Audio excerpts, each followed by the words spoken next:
возврат жасауды үйренеміз.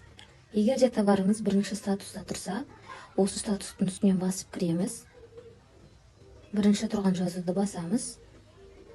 Соңғы тұрған жазуды басып, қызыл кнопканы басамыз. Болды, возврат жасалды. Товарымыз жоқ болып кетті.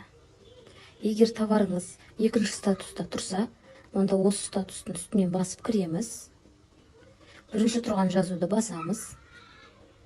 Сізге 24 сағат ішінде қайтаруға болады деп тұр. Бұл X-ті басып шығамыз.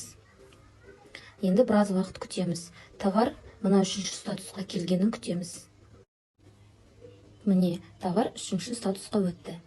Енді осы статустың үстін басып кіреміз.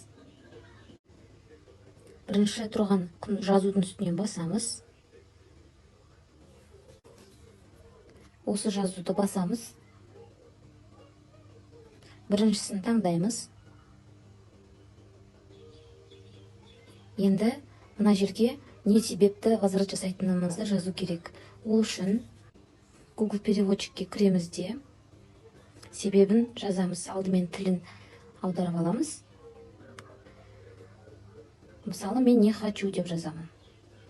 Скопировать етіп аламыз да, вставить ете саламыз.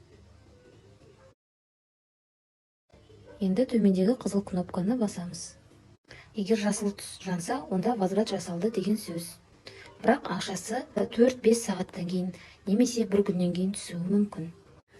Егер товарымыз 4-ші статуста тұрса, онда осы статусқа кіреміз. Возврат жасайтын товарымызды таңдап, бірінші тұрған жазуды басамыз. Екінші тұрған жазуды басамыз. Осы жазуды басатын болсақ, біріншісін таңдаймыз. Мына жазуды басатын болсақ, бұдан да біріншісін таңдаймыз. Енді мына жерге жаңағы причинамызды жазамыз.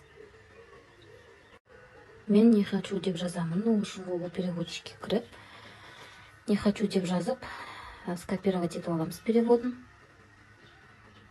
Вставить ете саламыз. Енді астындағы қызыл кнопканы басамыз. Возвраттың ақшасы 36 сағат ішінде түседі.